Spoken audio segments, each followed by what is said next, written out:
Hello friends, welcome to my channel. आज हम अध्याय 9 का जीके के सिद्धांत और प्राइग्राम के बारे में पढ़ेंगे। इसे हम इंग्लिश में बायोटेक्नोलॉजी प्रिंसिपल एंड प्रोसेस कहते हैं। तो अब हम इसका अध्याय जो है क्लास 12th की बायोलॉजी के बेसिस पे है, क्योंकि ये सारा का सारा पॉइंट हमारा बोर्ड एग्ज़ाम्स के थ्रू जो एग्ज़ाम में आने वाले क्वेश्चन हैं उन पे बनाया गया है। तो अब हम बात करते हैं जैव प्रौद्योगिकी के बारे में कि जैव प्रौद्योगिकी होता क्या है, इसका क्या मतलब होता है। जैव प्रौद्योगिकी का मतलब होता है कि जीव विज्ञान की वह शाखा जिसके अंतर्गत सभी प्रक्रियाएं शामिल होती हैं जो सूक्ष्म जीव यानी माइक्रो ऑर्गेनिज्म पर आधारित है, उन्हें परंपरागत जैव प्रौद्योगिकी कहते हैं, यानी ट्रेडिशनल बायोटेक्नोलॉजी कहते हैं। अगर हम बात करें तो इसमें आप देखोगे कि बायोटेक्नोलॉजी का सर्वप्रथम प्रयोग किसने किया था, तो मैं बता देती हूँ। सर्वप्रथम प्रयोग 1917 में हंगरी और एक इंजीनियर थे जिनका नाम था कार्ल इरेकी, इन्होंने किया था, इसका उत्पादन किया था। और ये बायोलॉजी के अंतर्गत आता है बायोटेक्नोलॉजी, जिसमें आनुवंशिक चीज़ों का यानी कि जेनेटिक इंजीनियरिंग का विकास के बेस पे इस प्रक्रिया को शामिल किया गया है। अब हम बात करते हैं कि जैव प्रौद्योगिकी के बारे में, तो हमने बात कर ली। हम एक नोट्स लेते हैं और वहाँ पे हम डिटेल में देखते हैं। जैसा कि हमने जैव प्रौद्योगिकी के सब्जेक्ट यानी कि बायोटेक्नोलॉजी का जो शब्द है वो दो चीज़ों से बना है। एक होता है जैव का मतलब होता है जीव, और विज्ञान का मतलब क्या होता है, जीव विज्ञान। अगर हम इस प्रौद्योगिकी की बात करें यानी कि प्रौद्योगिकी, तो इसमें बात करें तो ये हमारा एक तकनीक है जिससे हम जीवों की तकनीकों के बारे में अध्ययन करते हैं, यानी बायोटेक्नोलॉजी के अंतर्गत। अब हम इसमें देखेंगे कि इस पॉइंट में हमें क्या क्या इम्पोर्टेंस है। जैसे कि हमारा ये फर्स्ट है आधुनिक प्रौद्योगिकी यानी जैव प्रौद्योगिकी के दो मूल सिद्धांत हैं। पहला है आनुवंशिक इंजीनियर यानी जेनेटिक इंजीनियर, ठीक है। जेनेटिक इंजीनियर डीएनए आरएनए के रसायन में परिवर्तन करना जेनेटिक इंजीनियर कहलाता है। परपोषी होस्ट में डालकर लक्षण यानी फिनोटाइप में बदलना, ये भी जेनेटिक इंजीनियर के अंतर्गत आता है। लेकिन जैव पराक्रम इंजीनियर यानी बायो प्रोसेस इंजीनियरिंग किसे कहते हैं, तो बायो प्रोसेस इंजीनियरिंग में अगर हम देखें तो रोगाणु रहित स्टेराइल वातावरण बनाना, केवल वंचित सूक्ष्मजीवों की वृद्धि करना, उपयोग के लिए एंटीबायोटिक, टीके, वैक्सीन, एंजाइम का निर्माण हमारा जैव पराक्रम इंजीनियर के यानी बायो प्रोसेस इंजीनियर्स के अंतर्गत आता है। EFB यानी यूरोपियन फेडरेशन ऑफ बायोटेक्नोलॉजी की एक परिभाषा है। अगर आप इसमें देखोगे ना तो एक और है जिसको हम कहते हैं IUPAC, ये इसका फुल फॉर्म होता है international union of pure and applied chemistry. इसके अंतर्गत जो औद्योगिक क्रियाएं होती हैं उनके उत्पादों में वातावरण पर जैव रसायन सूक्ष्मजीवी जैविक और रासायनिक अभियांत्रिकी के अनुप्रयोग को जैव यांत्रिकी बायोटेक्नोलॉजी कहते हैं। और भी कुछ बहुत सारे उदाहरण हमारे बायोटेक्नोलॉजी के। तो हमारा सबसे फर्स्ट पॉइंट आता है बायोटेक्नोलॉजी में रिकॉम्बिनेंट डीएनए का निर्माण, ठीक है। रिकॉम्बिनेंट डीएनए का निर्माण कैसे होता है, तो ये इसको जानने से पहले हमें ये देखना होगा कि रिकॉम्बिनेंट डीएनए कहते किसको है ना। तो रिकॉम्बिनेंट डीएनए उसको कहते हैं यानी आनुवंशिक पदार्थ अर्थात डीएनए की संरचना में आवश्यकता के अनुसार फेरबदल करने यानी जीन मैनिपुलेशंस या जेनेटिक इंजीनियरिंग कहते हैं, है ना। आनुवंशिक पदार्थ को कृत्रिम यानी आर्टिफिशियल सिंथेसिस जो अलग अलग जीनों के डीएनए खंडों की जोड़कर एक नया खंड बनाता है। मैंने कि जब इसके अलग अलग खंड को यहाँ से अगर हम खंडित करते हैं किसी भी जीन को, तो जब हम किसी एक अलग जीन को बनाते हैं उसी को हम क्या कहते हैं, उसी को हम कहते हैं रिकॉम्बिनेंट डीएनए, है ना। अब इसमें हम ये देखेंगे कि रिकॉम्बिनेंट डीएनए की एक और परिभाषा देखेंगे, जिसमें आनुवंशिक अभियांत्रिकी को यानी कि जेनेटिक इंजीनियरिंग को रिकॉम्बिनेंट डीएनए तकनीक के नाम से भी जाना जाता है, क्योंकि इसमें दो अलग अलग स्रोतों के लिए डीएनए को जोड़कर एक नया डीएनए बनाया जाता है। जैसे यहाँ प्लाज्मिड है, फिर उसको रिकॉम्बिनेंट करके बनाया गया है, तो रिकॉम्बिनेंट नया जीन बनाया गया है। ठीक है, अब इसमें हम इस प्रकार के स्रोतों को देखें तो रिकॉम्बिनेंट डीएनए में कई प्रकार की रिकॉम्बिनेशंस प्रक्रिया होती है। पहला हमारा इतिहास की बात करें तो 1972 में एक वैज्ञानिक थे जिनका नाम था स्टेनले कोहेन और रॉबर्ट बोयर।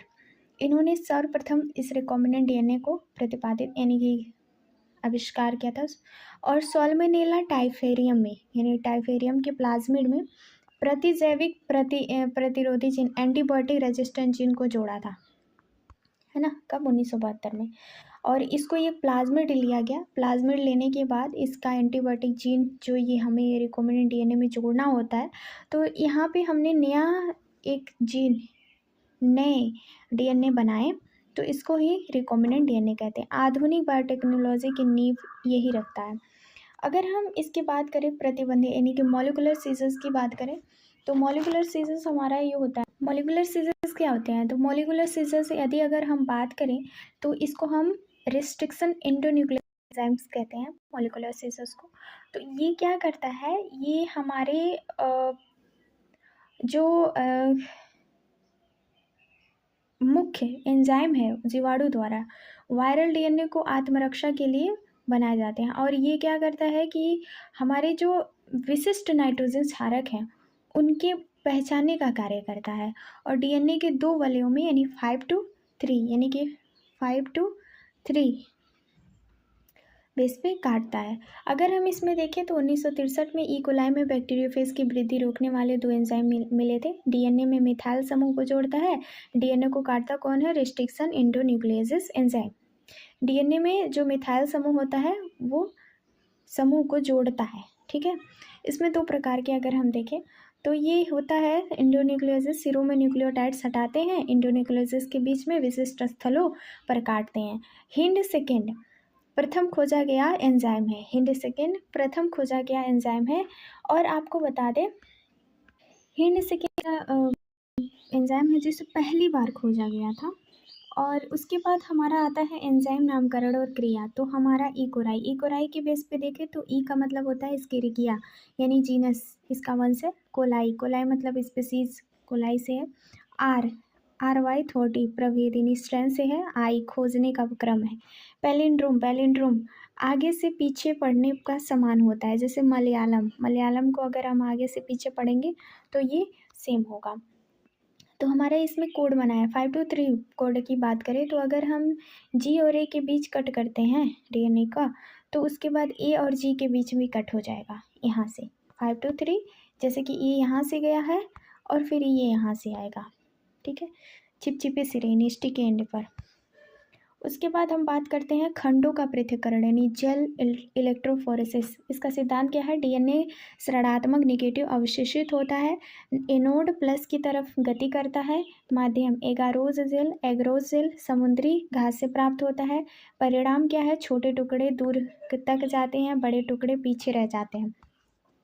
उसके बाद दृश्यता यानी ethidium bromide ETBR plus UV किरणें, चमकीली नारंगी पट्टियाँ होती हैं। छलन यानी इल्यूशन, जेल से डीएनए पट्टी को काटकर निकाला जाता है ना। अब बात करते हैं हम क्लोनिंग संवहन यानी वेक्टर की बात। तो विजातीय डीएनए को परपोषी होस्ट में ले जाना, उदाहरण के लिए प्लाज्मिड और बैक्टीरियोफेज।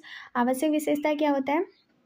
अगर आप बैक्टीरियोफेज की बात करोगे ना तो बैक्टीरियोफेज हाईली कॉपी नंबर करता है, क्योंकि ORI प्रतिकृति की उत्पत्ति जहाँ से रिप्लिकेशन शुरू होता है वहीं कॉपी संख्या यानी कॉपी नंबर नियंत्रित रहता है। वर्ण योग्य चिन्ह यानी स्टेबल सेलेक्टेबल मार्कर क्या होता है? रूपांतरज यानी ट्रांसफॉर्मेंट की पहचान के लिए एम्पीसिलिन रेजिस्टेंट। क्लोनिंग साइट में विदेशी डीएनए जोड़ने की जगह है। नेक्स्ट पॉइंट है ई कोलाई क्लोनिंग। PBR320 पहले तो हम ये जान लेते हैं कि जो हमारा इकोलाई का संवहन है PBR 322 ये क्या है।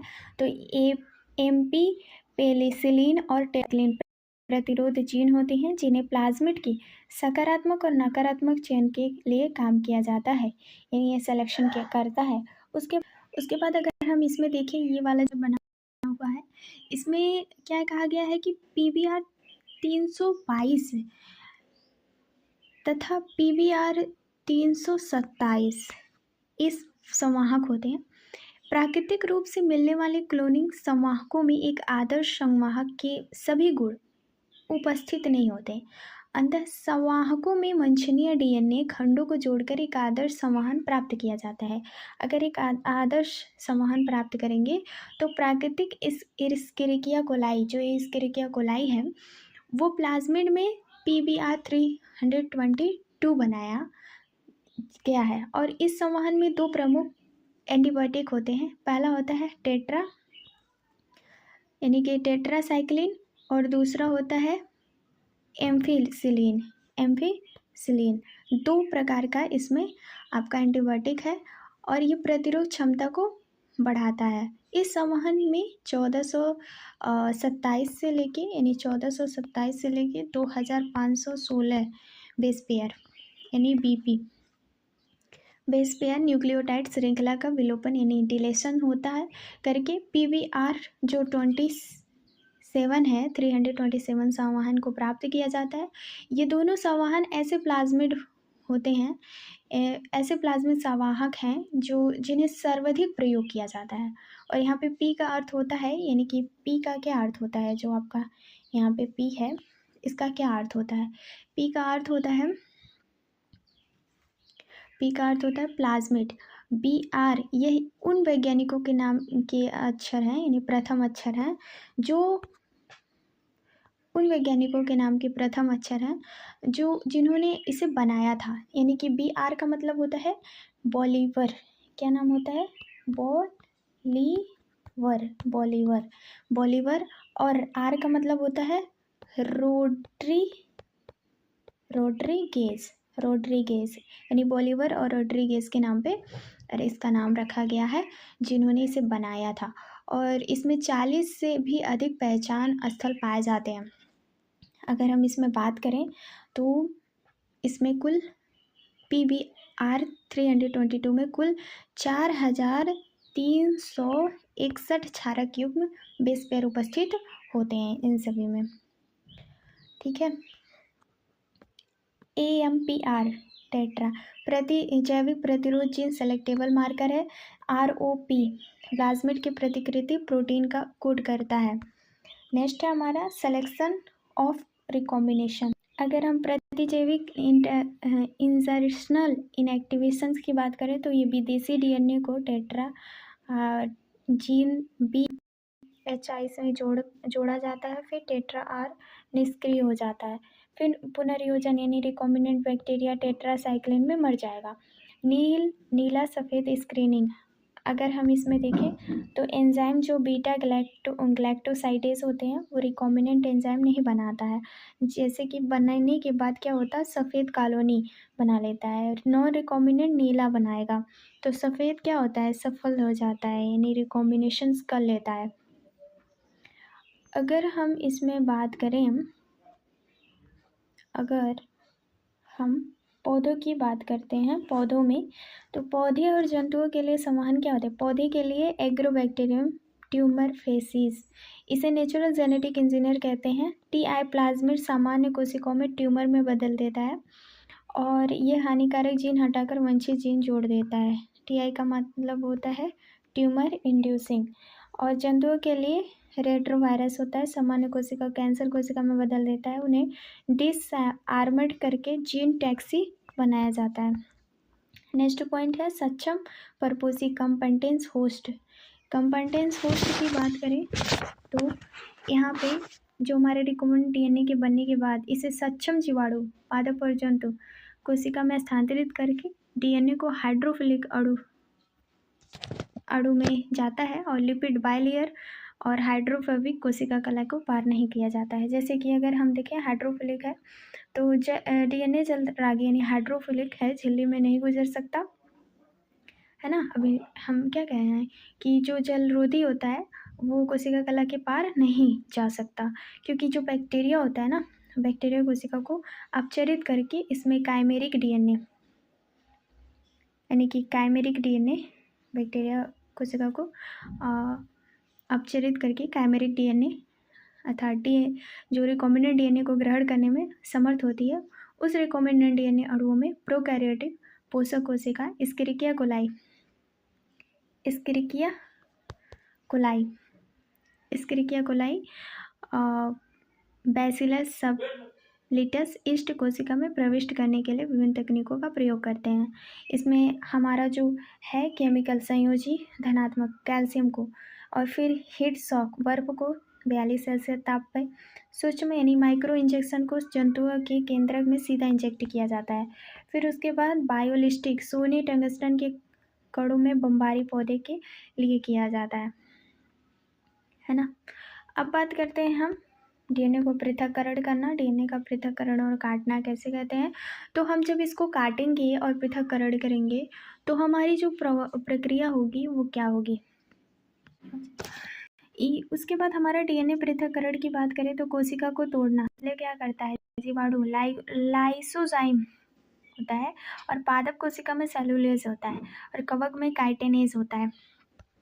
तो ये शुद्धिकरण करेगा। शुद्धिकरण कैसे करेगा, तो राइबो यानी आरएनए राइबो न्यूक्लियस में, प्रोटीन प्रोटीएज में, और क्षेपण में द्रुत सतित एथेनॉल चिल्ड एथेनॉल डालने पर डीएनए गुच्छे जैसा दिखने लगेगा, स्पॉलिंग कहते हैं उसको।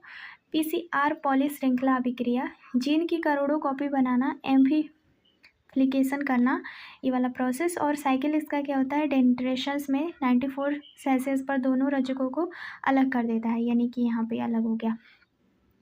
ताप यानी कि एनेलिंग प्राइमर्स का जुड़ना, एनेलिंग प्राइमर्स क्या होते हैं, हम जुड़ जाते हैं। फिर उसके बाद विस्तार इंटेस्टाइन न्यूक्लियोइड्स जोड़ना, यहाँ पे न्यूक्लियोइड्स जुड़ जाते हैं। फिर एंजाइम यानी कि टेक पॉलीमरेज थर्मस एक्वाटिक से उच्च ताप सह जाना, यहाँ पे उच्च ताप सह जाता है। फिर उसके बाद हमारा जो आता है ना, वो आता है उत्पादन, यानी कि उत्पादन बायो रिसर्चर में जो हमारे रिकमेंडेड डीएनए होता है प्रोटीन बनाता है, ठीक है। बायोरिसेप्टर बड़े बर्तन 100 से 1000 लीटर जिसमें सूक्ष्मजीवों की खेती होती है। अनुकूल परिस्थितियों में इसका पीएच लवण विटामिन ऑक्सीजन होता है। और फिर उसके बाद साधारण बिलोमड हॉज यानी सिंपल स्ट्राइक टैंक, इसमें पंख ब्लेड होते हैं, यानी कि स्पार्ड हवा की बुलबुले ऑक्सीजन बढ़ाते हैं। फिर उसके बाद नेक्स्ट हमारा आता है अनुप्रवाह संसाधन डाउन स्ट्रीम प्रोसेसिंग। जैव संश्लेषण के बाद जो विपणन होता है मार्केटिंग से पहले के चरण, जिसे सेपरेशन कहते हैं, प्यूरिफिकेशन होता है, क्वालिटी कंट्रोल करता है, तो उत्पादन का परीक्षक होता है, प्रिजर्वेशंस के साथ तैयार किया जाता है, औद्योगिक के लिए कड़े परीक्षण यानी क्लिनिकल ट्रायल अनिवार्य है। तो thank you for watching this videos, thank you. ये हमारा बायोटेक्नोलॉजी था जो शॉर्ट रिवीजन था। Thank you for give me feedback, thank you.